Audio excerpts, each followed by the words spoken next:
I rise to speak to the Anti-Discrimination and Human Rights Legislation Amendment Respect at Work Bill 2022, and I'd like to associate myself with the comments made by my wonderful colleague, Senator Waters. The bill implements those recommendations of the Respect at Work report, which the previous government chose to ignore, including the introduction of a positive duty on employers to take reasonable and proportionate steps to eliminate sex discrimination in their workplaces, and the prohibition of conduct that subjects another person to a workplace environment that is hostile on the ground of sex. The bill also provides the Australian Human Rights Commission with a function to inquire into systemic unlawful discrimination. Imposing a positive duty on employers to prevent sexual harassment, sex discrimination, and victimization with accompanying enforcement powers is so important.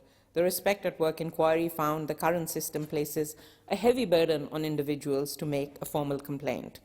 The positive duty on the employer to create and maintain a safe workplace would be a step towards achieving a cultural shift and signaling to workers that their employers are invested in actually creating a safer workplace for all of them. As the Human Rights Commission has said, the positive duty would be a powerful tool to promote broad systemic and cultural change that sits outside of the current adversarial framework of discrimination law.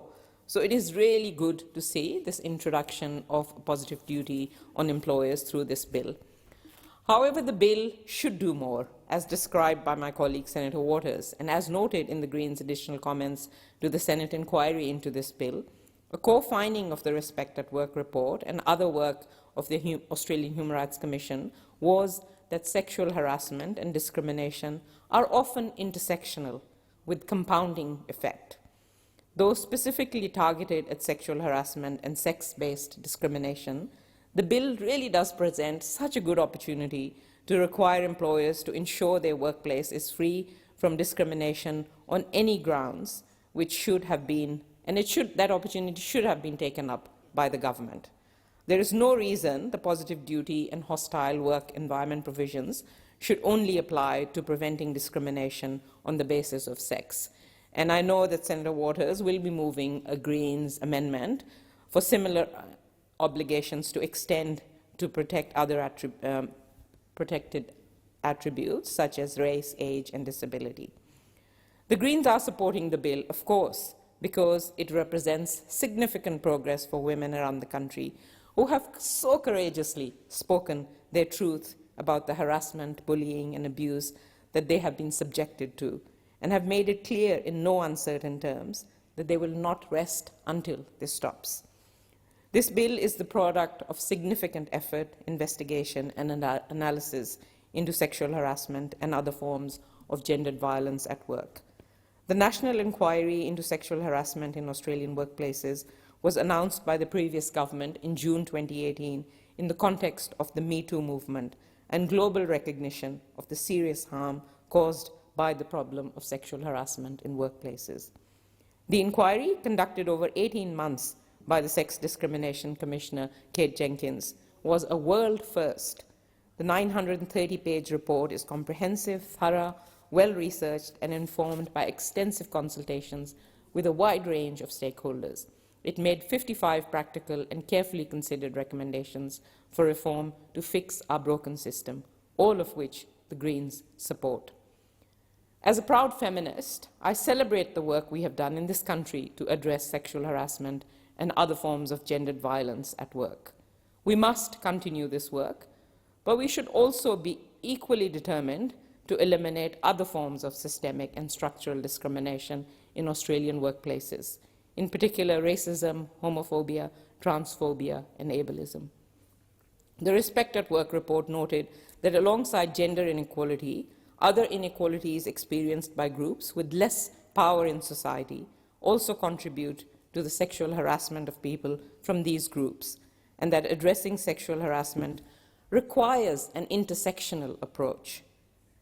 An intersectional approach to sexual harassment sees gender as intersecting with other forms of discrimination and systems of power.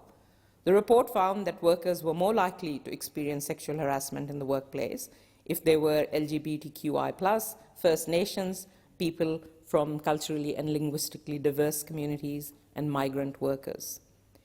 As those in the chamber would know, the need to address racism is particularly close to my heart. It is a personal lived experience of mine and so many people in the community that I know. Racism compounds the sexism that women of color and First Nations women experience at work and obviously in society at large. And unfortunately, in Australia, a nation built on genocide and racist government policies, such as the White Australia policy, there is a deep reluctance to talk about racism and a persistent denial of the scale of the problem.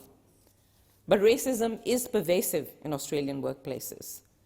In response to the global push for racial justice in 2020, Diversity Council Australia prepared a report titled Racism at Work. The report surveyed 1,547 workers across various sectors and found 88% of respondents agreed racism is an issue in Australian organizations. And 93% of respondents agreed organizations need to take action to address it. Only 27% of survey respondents said that their organizations were proactively preventing workplace racism. Research respondents told of being singled out by their colleagues because of their race and being subjected to derogatory names, harmful stereotypes, and constant taunting. They also told of having complaints downplayed or dismissed by management. Racism in Australian workplaces also manifests in many other ways, such as businesses disproportionately filling fixed-term contracts with people of color or failing to promote deserving people of color.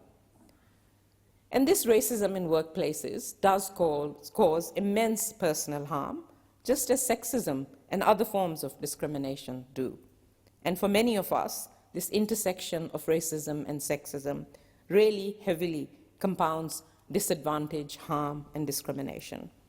So the government really does need to start acting on preventing such harm from intersecting forms of discrimination in all our workplaces and in our society.